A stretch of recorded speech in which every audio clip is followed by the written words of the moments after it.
it might be a little obvious that Marvin Gaye might have been one of your sources of inspiration, maybe possibly a little bit. Luther But so that was what I was gonna ask. Brothers. Who else were some of your inspirations? Yeah, the Isley Brothers, the Temptations. I used to do the moves and stuff. Watch the movie all the time and do the moves, and you know, he ain't no temptation no more. And do the whole little acting thing, and I don't know. I just enjoyed doing it, but I had a lot of Teddy Pendergrass, and but the Isley Brothers were one of my favorites, and obviously the Frankie Beverly and Mays. Rest in peace, Frankie Rest in Beverly. peace. Yeah, I got to Yes. meet him before he passed, so that was pretty cool. Oh, that's fantastic. Yeah, Yeah. hmm So tell me about an inspiration because you do R&B, but you also do country. You're into house and EDM. So tell me about an inspiration, a musical inspiration that people would be like, wait, huh? Like, for example, I remember Killer Mike was doing an interview one time and somebody asked him the same question. And he mentioned Kate Bush. I was like, wait, what? Really? Kate Bush was an inspiration for you? Wow. Which made me respect him. I already had an enormous amount of respect for him, but I was just like, oh, you really think different. Like, you really, like, listen, let me tell y'all something, okay? I'm very unorthodox. I just go back and forth between talking to everybody here and That's whatever. great. I love it. I love it.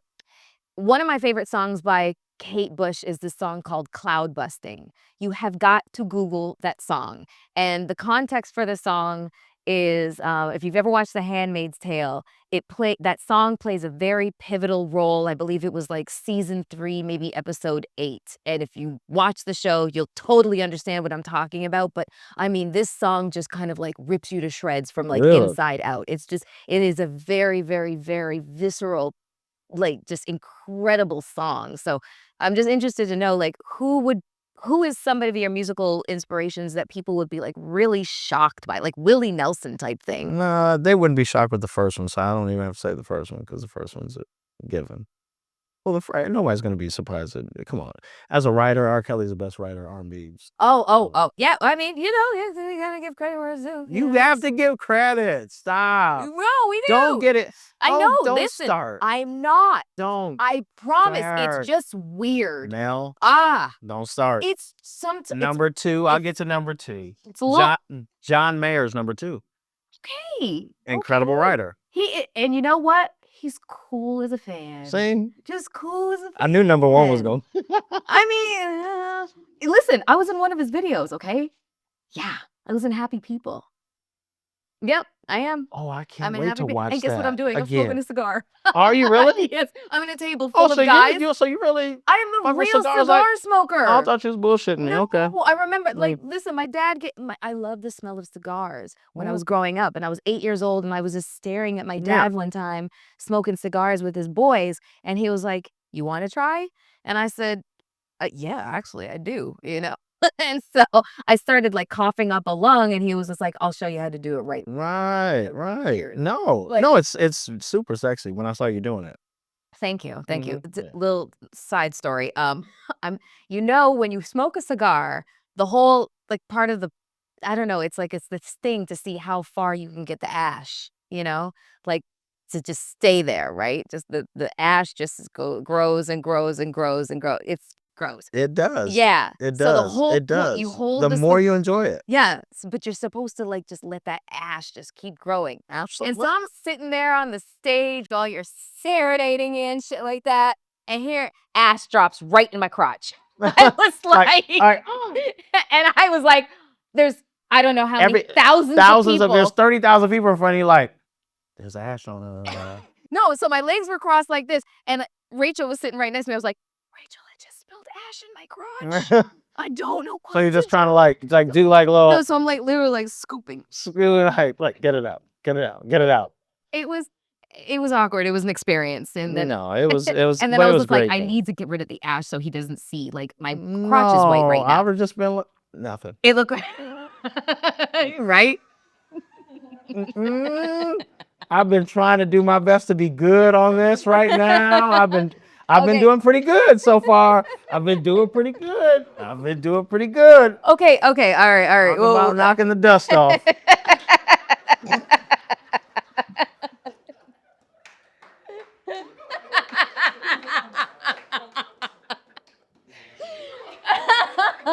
Oh boy. Here we go. This is where the stock starts to plummet. This is the start. Cheers. I'll bring it right back up. Mm. God damn it. Okay, so listen, I've gotten It's two all of my good. friends here from London. I made Nice. sure that they were here just because, like, a nod to October London. I Right? appreciate you guys being here. Can we? Yeah, right. Can we get a pip pip and cheery out? Yeah, all that. Yeah, Cheerio, darling. Yes. Yes, yes, yes. Okay, all Sorry right. to be a bit mannish there. Yeah, that could be a little bit once the bourbon starts to kick in. Right, Mhm. right. Okay, so tell me a little bit about the songwriting process. Well, For everybody, I mean, like, it's catharsis. It sometimes it's just like bleeding all over the paper. Like, people have described songwriting in really different ways. For you to have had like over 100 albums, from 2004, it doesn't seem like it really, like, kind of robs you of your, like, essence. Like, okay, I'm spent. I can't talk to anybody. no, no. What's I it? mean, when you What's have a muse like Melyssa Ford sitting, on the wall. No, I Say don't. more words. Just say more. It's okay. No, I love to hear it. No,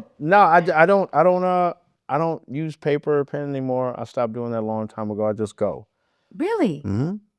Yep. I So, don't. like, I you don't. think it and you go And I straight just go do it. forward? Absolutely. Wow. Hmm. Okay. Yep.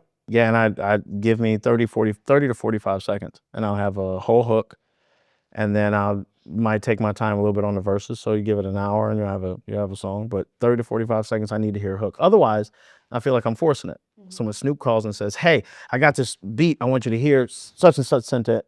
Let me know what you think." I listen to it, and if he don't hear from me in the next 5 minutes, he knows it. He's like, "Well, never mind. He doesn't like it." Oh, wow. I love this. I love the fact that it seems like you guys have already developed, like, this kind of telepathic kind of synergy Oh, with it's a each other. brotherhood. It's a Yeah. great camaraderie. Like it's just me and him get along. I think it's a Libra thing. Yeah. You Yeah. know, like, I mean, maybe. it might be. It might be. I And also, you're both artists, so absolutely. you understand having a Yeah. process. He knows forcing an artist to do something is never good. Yeah. You can if once you start forcing an artist to do something, it's trash. And I want you to get on this. I need you to do this record. Okay, fine. I can do a trash record, but it's going to be trash, and I'm just going to force myself to do it. And then you're going to be like, well, this is mediocre. I know because you forced me to do it. Yeah. So even when I'm sending him stuff, if he's like, man, this is crazy, I'm like, when? You know what I'm saying? So we just have that bond. Tell me about a surreal moment since the signing, since, you were introduced to the world. You've done some really incredible things. I'm sure that you've seen a lot along the way, but talk about a moment where you really, like, were like, okay, hold on one second here. I gotta live in this moment for a second, because what the F? Tell me about a moment like that. Like a highlight reel, a career highlight reel moment. Uh oh man. It's been a few of those personally Mhm. and just in the realm of just entertainment. I think one of my favorite people that I haven't met yet, but have been literally across the room and just haven't got to him yet Mhm. is Dave Chappelle. Ah. And knowing that, I'm at Dogs, I'm like in the compound, like in the parking lot. And he was Yeah. like, "Oh yeah, we're about to go over and see Dave." Dave who? You talking about Chappelle? Mhm. Like that one, I was like, oh, that's pretty crazy that I got access to like all these people like this to go up and be like, but the craziest part is to go up to him and be like, "Hey, how's it going? My name's October." Motherfucker, I know who you are. When they But say that, yeah.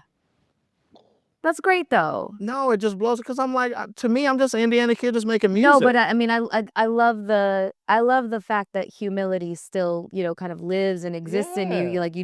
You don't operate from the Oh assumption that man, people know who you are. I personally think that that's the best way to kind of, like, operate. absolutely. I just feel like the moment I start acting brand new um, and thinking that yeah, like I'm owed this fame or this success or whatnot. I feel like God will show me a different way and be like, "Oh, for real? Okay, cool. Let me show your ass." I ain't gonna say ass, but let me show you, how I can take it away really quick. We You know? plan and God laughs. Exactly. So it's like I feel like if I even treating my boys, my brother, people dad or anything of that nature, and doing I just feel like it'll come back to me, so and I don't ever wanna do that anyway. So I think that's why I have to be home because I really feel like I'll lose myself anywhere else, Good for you. and not because my boys have all these other things going on, and even though I hired them to be on the road with me and all this kind of stuff, I can't force them to be like, "Oh, I'm gonna move to LA, and you guys have to move with me too." They have kids, they have a life, they have a family, they have people to take care of, so it's like, I feel like and if I did make that move, I feel like I lose myself because I don't have them there. So having them on the road and being like, "Hey, man, you tripping." Yeah. You know what I'm saying? And I could be right because 'cause I'm right a lot with Mhm. them. No, I'm just joking, but I just feel like, I feel like I lose myself, and I don't wanna lose myself. I just wanna remain who I am right now. I wanna make great music for people to listen to, and that's it. And I mean, and support my car habit. Yeah. I appreciate your level of self-awareness. Well, Listen, that's a it could be journey. worse. Could be Oh, drugs. yeah. Instead, it's cars. Well, yeah, I mean, it's a vice, but it's okay. It's a It's a vice. vice, but It's we all have okay. them. It's We all okay. have them. It's We all completely have okay. them.